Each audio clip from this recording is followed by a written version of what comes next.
ഇന്ത്യയുടെ പ്രതിരോധ ശേഷിയുടെ അത്യാധുനികവും നിർണായകവുമായ ദിവസങ്ങളാണ് കഴിഞ്ഞുപോയത്. അദാനി ഡിഫൻസിന്റെ ഉടമസ്ഥതയിലുള്ള ആൽഫ ഡിസൈൻസും ഇസ്രായേലിന്റെ എൽബിറ്റ് സിസ്റ്റംസും തമ്മിലുള്ള സഹകരണത്തിലൂടെ വികസിപ്പിച്ചെടുത്ത സ്കൈ സ്ട്രൈക്കർ 2025 മെയ് 7 ഓപ്പറേഷൻ സിന്ദൂറിൽ ശ്രദ്ധേയമായ അരങ്ങേറ്റം നടത്തി. പാകിസ്ഥാനിലും പാകിസ്ഥാൻ അധിനിവേശ കാശ്മീരിലുമുള്ള 9 തീവ്രവാദ ഒളിത്താവളങ്ങളെ ലക്ഷ്യമിട്ടുള്ള ഈ ഓപ്പറേഷൻ ഇന്ത്യയുടെ വളർന്നു വരുന്ന സൈനിക ശക്തി പ്രകടമാക്കുക മാത്രമല്ല, ആധുനിക യുദ്ധത്തിൽ തദ്ദേശീയ പ്രതിരോധ സാങ്കേതിക വിദ്യയുടെ തന്ത്രപരമായ പ്രാധാന്യം എടുത്തു കാണിക്കുകയും ചെയ്തു.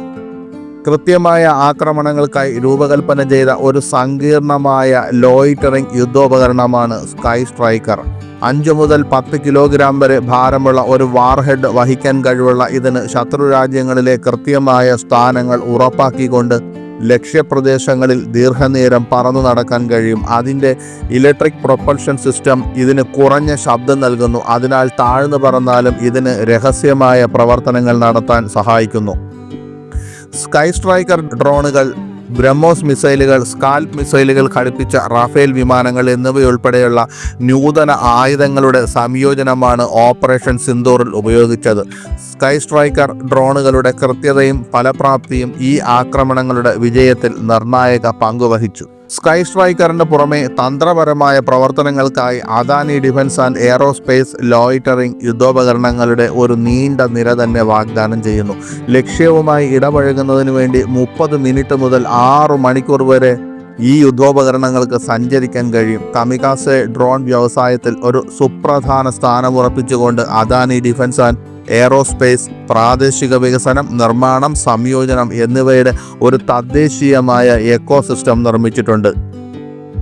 സ്കൈ സ്ട്രൈക്കർ ഡ്രോണുകളുടെ പ്രവർത്തന വിജയം വെറും ഒരു സാങ്കേതിക വിജയം മാത്രമല്ല, ഇന്ത്യയുടെ സ്വകാര്യ പ്രതിരോധ ആവാസ വ്യവസ്ഥയുടെ, പ്രത്യേകിച്ച് അദാനി ഡിഫൻസ്, എയറോസ്പേസ് തുടങ്ങിയ കമ്പനികളുടെ തന്ത്രപരമായ അംഗീകാരം കൂടിയാണ്. ഓപ്പറേഷൻ സിന്ദൂർ വെറും ഒരു തിരിച്ചടി മാത്രമായിരുന്നില്ല, ഇന്ത്യൻ നിർമ്മിത അത്യാധുനിക ആയുധങ്ങൾ ഉപയോഗിച്ചിട്ടുള്ള ഒരു തിരിച്ചടിയായിരുന്നു അത്. അവയിൽ പലതും സ്റ്റാർട്ടപ്പുകളും സ്വകാര്യ പ്രതിരോധ സ്ഥാപനങ്ങളും നിർമ്മിച്ചവയാണ്.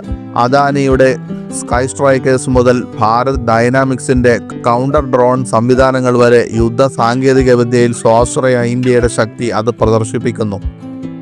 അദാനി ഡിഫൻസ് പോലുള്ള സ്വകാര്യ മേഖലയിലെ ദീർഘവീക്ഷണമുള്ളവരുടെ പിന്തുണയോടെ ഇന്ത്യ ഇനി ആയുധങ്ങൾ വാങ്ങുന്ന രാജ്യം മാത്രമല്ല, യുദ്ധക്കളത്തിലെ തന്ത്രപരമായ നിർമ്മാതാവായി മാറുകയാണ്. ഭാവിയിലെ സംഘർഷങ്ങൾക്ക് വേഗത, രഹസ്യ സ്വഭാവം, കൃത്യത എന്നിവ ആവശ്യമുള്ളതിനാൽ ഇന്ത്യയുടെ തദ്ദേശീയമായ കഴിവുകൾ ഏറ്റവും ശക്തമായ ആയുധങ്ങളായി മാറും എന്നതിൽ സംശയമില്ല.